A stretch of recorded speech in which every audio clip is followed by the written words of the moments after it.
Welcome to my channel. Dear viewers, இன்றைக்கி ஒரு model எப்படி செய்கிறதுன்னு பார்ப்போம்.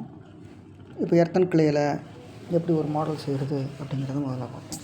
இப்போ பாருங்கள், சிம்பிள் டூல். இந்த மாதிரி சிம்பிள் டூல்ஸு. இப்போ இது என்னென்னா கேக் பண்ணுற நைஃபை உடச்சி வச்சுருக்காங்க.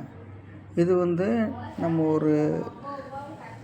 ஒரு வுட்டு பீஸ் எடுத்துக்கிட்டு அதை ரப் பண்ணி ஷேப் பண்ணிக்கிறது. ப்ரஷ்ஷு, ஒரு பென்னோட பேக் சைடு இதை ஸ்டாம்பிங் பண்ணி நமக்கு தேவையான ரவுண்ட் ஷேப் கொண்டு வரதுக்கு ஸ்கேல், பேசிக் டூல். அப்புறம் பாருங்கள் த்ரெட்டு. இதெல்லாம் வழக்கமாக நம்ம யூஸ் பண்ணுறது தான், போன சேனல்களில் பார்த்துருப்பீங்க.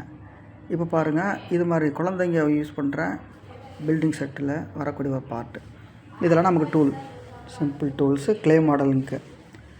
இப்போ பாருங்கள், இப்போ பேசிக்காக ஒரு க்யூட்டாக ஒரு பார்லிமெண்ட் பில்டிங் எப்படி செய்கிறது பார்க்கலாம். பாருங்கள், இப்போது நமக்கு ஃபிங்கர்ஸ் தான் பிரதானமான டூல். அது பேசிக் அண்டு வெரி எசென்ஷியல் டூல். பார்த்தோம்னா நம்ம ஃபிங்கர்ஸ் தான். இப்போ ஃபிங்கர்ஸ் வந்து பேசிக்காக ஒரு ஷேப் கொண்டு வரதுக்கான பேஸ் ஷேப்பை இப்படி தான் ஃபஸ்ட்டு செஞ்சுக்கணும். அப்புறம் அதோட ரொம்ப ஆக்சிலரி டூல், ரொம்ப முக்கியமான டூலான ஸ்கேல். இப்போ ஸ்கேல் வச்சு இந்த மாதிரி இப்போ எப்போல்லாம் கேட்ச் ஆகுதோ, எப்போல்லாம் உங்களுக்கு அந்த க்ளேவை வந்து சர்ஃபேஸ் கரெக்டாக கொண்டு வரும்போது கேட்ச் ஆகும், அப்போல்லாம் வாட்டரில் டிப் பண்ணிக்கோங்க. அன்னெசரியாக வாட்டர் சும்மா டிப் பண்ணிங்கன்னா அது ரொம்ப ஃப்ளெக்சிபிலிட்டி ஆகிடும் க்ளே. எப்போல்லாம் கேட்ச் பண்ணுதோ அப்போல்லாம் வாட்டரில் டிப் பண்ணிவிட்டு, முக்கியமாக நான் எப்போவும் வீடியோவில் சொல்கிற மாதிரி டேர்ன் பண்ணிக்கணும். ஒன்று ஆப்ஜெக்ட் டேர்ன் பண்ண முடியலைன்னா உங்களோட ஸ்கேலோட டைரக்ஷனை அந்த ப்ரெஸ் பண்ணி ட்ராக் பண்ணுறது, அதாவது அழுத்தி இழுக்கிறீங்க இல்லையா அந்த ஸ்கேலை, அப்படி அந்த சர்ஃபேஸ் எங்கே ரிட்ஜ் இருக்கோ, எந்த பக்கத்தில் வந்து ரிட்ஜும் மாதிரி மேடு பள்ளம், அந்த பள்ளத்துக்கு வந்து சமன் பண்ணுறதுக்கு, கிராட்டர்ஸ், ரிட்ஜு, இது ரெண்டையுமே சமன் பண்ணுறதுக்கு, பள்ளம் மேடுகள் சமன் பண்ணுறதுக்கு ஏற்ற மாதிரி நீங்கள் அதை பண்ணணும். ஆனால் ஒன் டைரெக்ஷன்லேயே பண்ணிக்கிட்டு இருக்காதிங்க, டைரெக்ஷன் மாற்றி பண்ணால் தான் சர்ஃபேஸ் ப்ளைனாக கிடைக்கும். ஓகே வியூவர்ஸ், இப்போ பாருங்கள், சைடு டாப் கரெக்டாக கிடச்சிச்சுன்னா சைடு. இப்போ நீங்கள் கேட்கலாம், எப்படிங்க இப்போது நம்ம ஒரு சைடு வந்து கரெக்டாக சர்ஃபேஸ் கரெக்டாக பண்ணிடுறோம், அடுத்த சைடு திரும்ப பண்ண போகும்போது நம்ம அந்த சைடில் கேட்ச் பண்ணியிருப்போமே, தட் சைடு இம்ப்ரெஷன் கிடைக்குமே, அந்த ஃபிங்கர்ஸோட இம்ப்ரெஷன் கிடைக்குமே. கரெக்டு. இப்போ அது எப்படி வச்சுக்கணும்னா, எது கடைசியாக நம்ம ஃபினிஷ் பண்ணணுமோ அதை தான் நம்ம கேட்ச் பண்ணி ஃபஸ்ட்டு சர்ஃபேஸ் ஃபினிஷ், அடுத்த சர்ஃபேஸில் ஃபினிஷ் பண்ணிகிட்டே வரணும். ஸோ லாஸ்ட்டு அப்படி பாருங்கள், இப்போது இந்த மாதிரி ஸ்ப்ளிட் பண்ணுறதுக்கு நூல் வச்சு, ரொம்ப தின்னான நூல் வச்சு கட் பண்ணிங்கன்னா நல்ல அக்யூரஸியாக இருக்கும், போன வீடியோவில் சொன்ன மாதிரி. அப்புறம் அந்த சர்ஃபேஸ் நல்லா இருக்காது, நீங்கள் நூலில் கட் பண்ணிட்டாலும் அது ரஃப்பாக இருக்கும். We use the scale. அந்த மாதிரி சில பேர் கேட்பாங்க, என்ன நீங்கள் ஸ்கேல் சொல்கிறீங்க, ரோலரில் தானே ஓகே கரெக்டு. ஆனால் ரோலரில் உங்களுக்கு அந்த சர்ஃபேஸோட திக்னஸ் கண்ட்ரோல் கிடைக்காது. இப்போ பேரலல் திக்னஸ் கண்ட்ரோல் வேணும்னா நீங்கள் ஸ்கேலில் பண்ணால் தான் அவங்களால கொண்டு வர முடியும்.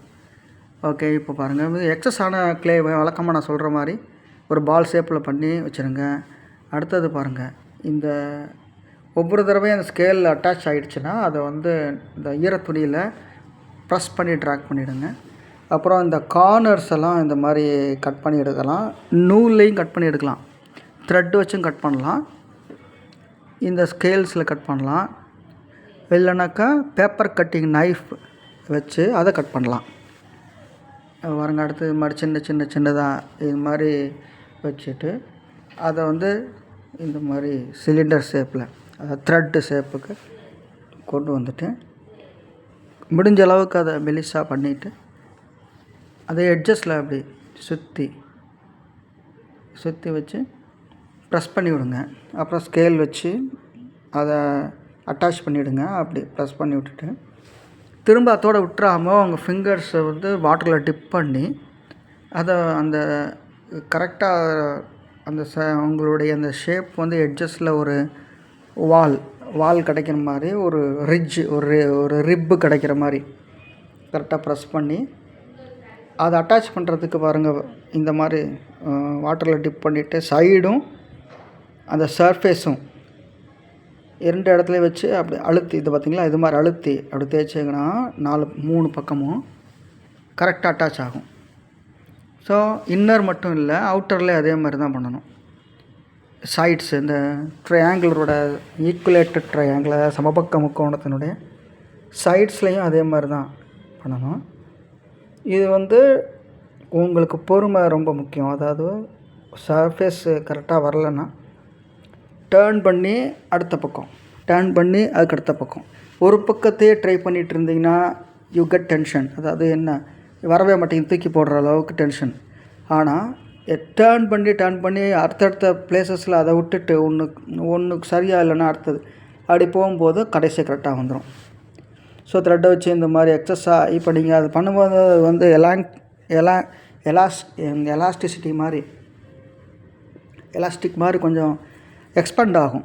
ஸோ அந்த எக்ஸ்பெண்டெல்லாம் கடைசியில் கரெக்ஷன் பண்ணிக்கோங்க. இப்போ அந்த த்ரெட்டு வழக்கமாக நம்ம எப்போவுமே அந்த எப்படி சொல்கிறதுனா இர்ரெகுலராக, அதாவது கர்வ்டாக, அப்புறம் ஸ்ட்ரைட் சர்ஃபேஸு, கர்வ்டு சர்ஃபேஸ், இதெல்லாம் பீட் ஆகிற இடத்துல நீங்கள் ஸ்கேல் வச்சு லைன் போடுறது கொஞ்சம் கஷ்டம்.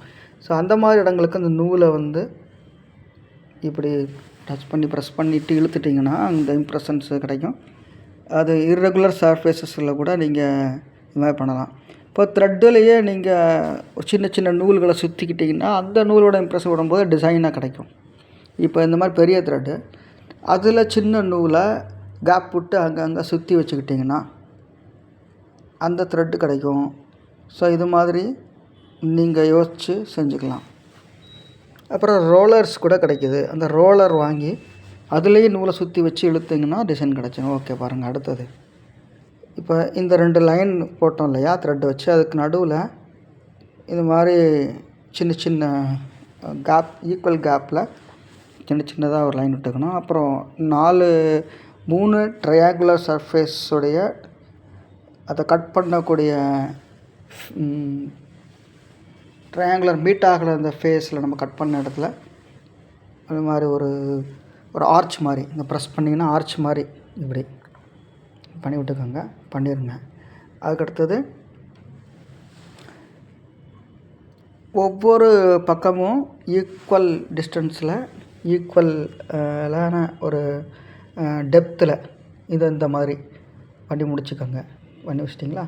அப்புறம் மேலே பார்த்தோம்னா நான் பென் காட்டினேன் இல்லையா ஆல்ரெடி, அதை வச்சு 3 ஹோல் கார்னர்ஸ்லேயும் சென்டர்லேயும் போட்டு வச்சுக்கோங்க. அடுத்தது பாருங்கள், இப்போ மேலே இந்த 4 பக்கம் சிங்கம் இருக்கிற மாதிரி, அதாவது ஒரு லைனோட ஃபேஸ் இருக்கிற மாதிரி நம்ம இது இருக்கு இல்லையா இந்த நேஷ்னல் எம்ப்ளம், அது சிம்பிளாக எப்படி பண்ணுறது, சிம்பிளாக இந்த மாதிரி 4 பக்கம் பண்ணிவிட்டு இப்படி ஒரு அண்டர் கட்டு, அந்த அண்டர் கட்டுக்கு அப்புறம் இந்த 4 கார்னர்ஸ்லேயுமே ஆங்குலராக வச்சுக்கிட்டு இந்த ஸ்பூன் ஆங்குலராக வச்சு அண்டர் கட்டு, நம்ம நோஸ் கிடைக்கிற மாதிரி, இதெல்லாம் உங்களுக்கு ஒரு பேட்டர்ன் மாதிரி ஒரு மாடலில் தான் வரும். அக்யூரஸியாக அதை அப்படியே சிங்கமாக செய்கிறது அப்படிங்கிறது இப்போ க்யூட் மாடல்ஸில் நீங்கள் மினியேச்சர் மாடல்ஸ், க்யூட் மாடல்ஸு பண்ண போகும்போது, ஒரு க்யூட்டாக இருக்க போகும்போது அதனுடைய பார்க்குறதுக்கு அதனுடைய வியூஸில் ஒரு அட்ராக்ஷனும் ஒரு அந்த பார்க்கக்கூடிய அளவில் பார்க்கும்போது அது பார்க்குறதுக்கு அந்த பார்லிமெண்ட் பில்டிங்குடைய க்யூட் மினியேச்சர் அப்படின்னு தெரிகிற அளவுக்கு இது பண்ணால் போதும். பாருங்கள், டாப்பில் இந்த மாதிரி 4 கார்னர் பண்ணிவிட்டு அடுத்தது அந்த ஏற்கனவே நம்ம ஒரு ஹோல் போட்டு வச்சுருக்கோம். அந்த ஈரமாக இருக்கும்போது அந்த ஹோல் போட்டிருக்கோம். எப்படி டெப்த்து கம்மியாக ரொம்ப ப்ரெஸ் பண்ணிங்கன்னா கிராக் வந்துடும். ஸோ லைட்டாக வாட்டரில் அந்த பென்னை டிப் பண்ணிவிட்டு அதுக்கப்புறம் லைட்டாக வச்சு கொஞ்சம் கொஞ்சமாக 1 மில்லிமீட்டர் டெப்த்துக்கு போக திரும்பவும் எடுத்து அப்படியே அதே ஹோலில் திரும்ப டெப்த் பண்ணிட்டு போனால் இது உடஞ்சி கிராக் ஆகாது. ஓகே. இந்த மாதிரி சைட்ஸ் எல்லாம் வந்து மேலே பிடிச்சிட்டு சைட்ஸ் எல்லாம் வந்து ஃபிங்கர்லேயே பண்ணலாம். ஃபிங்கர்ஸ் உள்ளே போக முடியல அப்படின்னா தான் இந்த மாதிரி ரூல்ஸ். தேங்க்யூ ஃபார் வாட்சிங். இந்த மாதிரி வாரம் தொடர்ந்து ஒவ்வொரு க்யூட்டான மாடல்ஸ் எப்படி செய்கிறதுன்னு பார்ப்போம். Thank you very much.